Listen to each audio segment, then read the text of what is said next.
Join your hands together in Namaskar Mudra. Let us offer our salutations and gratitude to the Supreme Divine Father, Lord Shiva, who is beyond all the gunas, who is beyond all the senses, beyond all the minds, beyond all the forms of gunas. He is beyond everything. He is the super consciousness which is present in all conscious levels. So just ask for his blessings.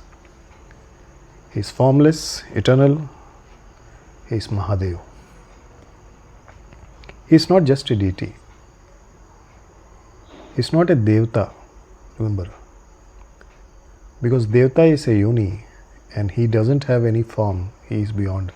He is the consciousness which is present in all the 84 lakhs unis. So he is the essence of all that exists, the one who creates, sustains, destroys, conceals, and finally who liberates. So that is Shiva. नमन है उस देवादिदेव महादेव को जो कालातीत हैं, निराकार हैं और सर्वज्ञ महादेव हैं। महादेव को प्रणाम है। अभी हमने महादेव का ध्यान किया। वो केवल एक देव नहीं बल्कि स्वयं अस्तित्व की आत्मा है, जो सृष्टि करते हैं, सृजन करते हैं, उसका पालन करते हैं, संहार करते हैं और उसी को माया से ढकते भी हैं और उसी माया के परे ले जाकर उसे मोक्ष प्रदान करते हैं। तो हम शिव जी के अलग अलग रूपों को आज समझने की कोशिश करेंगे, या हम ये भी कह सकते हैं this are the 5 dimensions of Shiva consciousness. So the first dimension can be called with the dimension which enlightens you with the cosmic mastery. Shiva is the only supreme being. Shiva is the only one among many. He is Mahadev, the god of gods. There is only one Mahadev. He is Mahadev. And all other forms of divinity, whether it is Brahma, Vishnu, Indra, Devi, emerge from him and finally they get merged or dissolved back to him. He is the source in silence and the cause in the cosmos. Whatever you see, everything has come out of Shiva. Wherever you go on the planet, you will find Shiva in his symbolic form, in the Linga form. Shiv अनेक में से एक नहीं है, वह महादेव हैं, देवों के भी देव हैं। केवल शिव जी को ही देवादिदेव महादेव कहा गया है। ब्रह्मा, विष्णु, इंद्र, देवी, देवता, जितने भी संसार में और भी पंथ संप्रदाय या देवी देवता हैं, सब कुछ शिव का ही अंश है। शिव से ही सब कुछ निकला है। इस संसार में आप जहाँ जाएंगे तो प्रतीक रूप में शिवलिंग ही आपको दर्शन में मिलेगा। शिव ही कारण है और शिव ही कार्य हैं, वही मूल है और वही शून्य है। तो आइए आज समझते हैं कि शिव जी के 5 जो मुख हैं या 5 dimensions of Shiva. So the first dimension is Sadyojata. Sadyojata is the face और the dimension of creation. Facing the west, this face symbolizes Shiva as creator. So this energy or this dimension of Shiva talks about creator. He is a creator. He takes the form of a creator and he creates everything, whatever you see or whatever you are not able to see, everything is created by Shiva. It is from Sadyojat that all matter, all beings and all realities are birthed. So it is from this Sadyojat phase, all the matter, all the beings, all the Devi Devatas, everything is created. He is the origin point of Brahma, the seed of creativity. So definitely the work to create is given to Brahma, but he is the seed of that Brahma. So पश्चिम दिशा की ओर स्थित यह मुख सद्योजात शिव की सृष्टिकर्ता के रूप में प्रतीक है। तो सृष्टिकर्ता के रूप में यह मुख शिव जी का प्रतीक है। सभी जीव, सभी तत्व, सभी देवी देवता, सभी आयाम सद्योजात से ही उत्पन्न हो रहे हैं। यह वह शक्ति है जिसमें ब्रह्मा की उत्पत्ति होती है। ब्रह्मा जो सृजन का मूल बीज है और उस मूल बीज को सृजन करने का काम यह चेतना शिव रूप में करती है। Now we will talk to the second dimension which is called Vamadeva or the preserver face. So this dimension is of the dimension of north. Vamadev is Shiva as the preserver. He preserves whatever is created. Whatever is there created by Sadyojat is preserved by Vamadev. He protects, nourishes and sustains the world through compassion and love. Because he is the creator, he is the father. He has that compassion and love towards his children. From him arises Vishnu, the harmonizer of cosmic balance. So Brahma Vishnu. So Vishnu is the harmonizer of cosmic balance, and he is also created by Shiva. उत्तर दिशा का यह मुख वामदेव शिव के पालक रूप का परिचायक। तो शिव यहाँ पालक बन जाते हैं, संसार का पालन पोषण करते हैं, प्रेम करुणा और सौंदर्य से जगत की रक्षा करते हैं। उनके हृदय में सभी प्राणियों के प्रति प्रेम है क्योंकि वह परमपिता हैं। वो इस चीज़ के लिए आपसे रुष्ट नहीं होते कि आपने आज जल चढ़ाया या नहीं चढ़ाया, आपने आज फूल चढ़ाया या नहीं चढ़ाया, क्योंकि वह सारी चीज़ें आपके जीवन में अच्छी बुरी जो भी घट रही हैं वह केवल आपके अपने कर्मों के अनुसार ही घट रही हैं। उसमें शिव जी का या किसी भी देवी देवता का कोई रोल नहीं है। लेकिन हाँ, अगर आप अनन्य भक्त हैं तो शिव जी आप पर अपनी विशेष कृपा जरूर बरसा सकते हैं। विष्णु इसी वामदेव से प्रकट होते हैं जो संतुलन बनाए रखते हैं इस सृष्टि का। तो भगवान विष्णु इन्हीं वामदेव से ही प्रकट हो रहे हैं जो पूरे संसार का संतुलन बनाकर रखते हैं। Now we will talk about the third face, Aghora, the transformer face, facing the south. So the southern dimension, Aghora represents fearless transformation. Aghora represents the fearless transformation. He dissolves ego, pain and ignorance through fire. So the main cause of suffering is ignorance.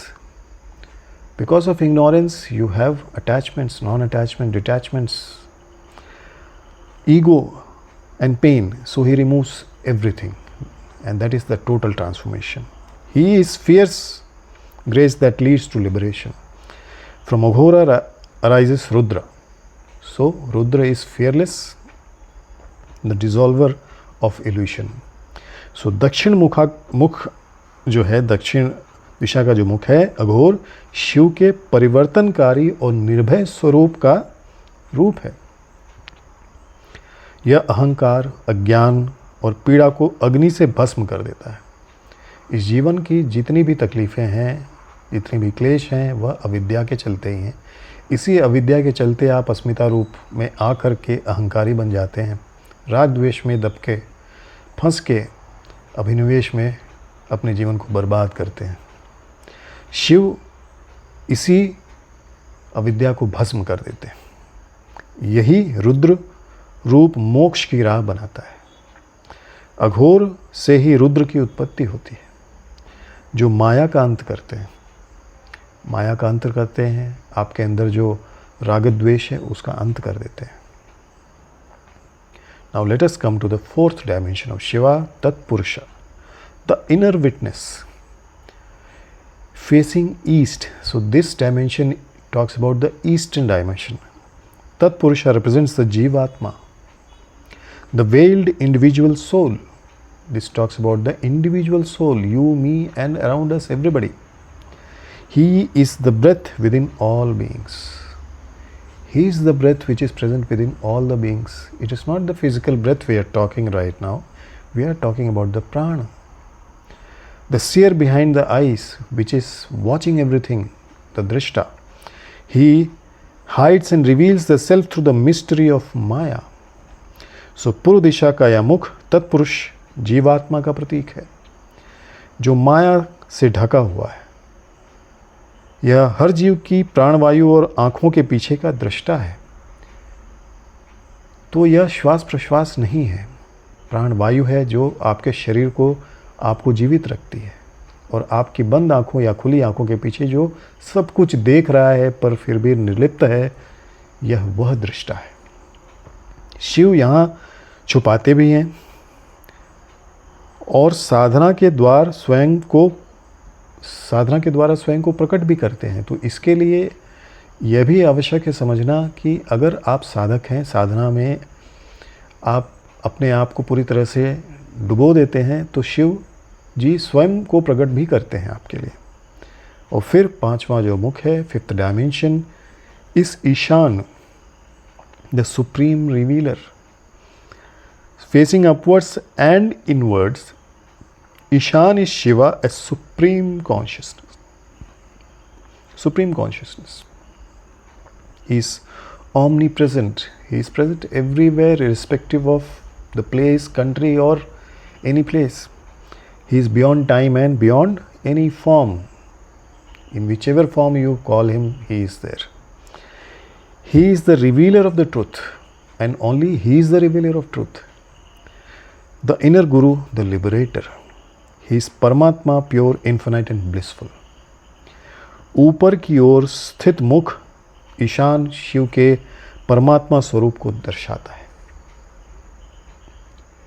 इससे यह भी सिद्ध होता है कि जो हम परमात्मा की बात करते हैं वह शिव हैं। यह रूप निराकार, सर्वव्यापक और कालातीत है। सारे संसार में व्यापकता है इनकी।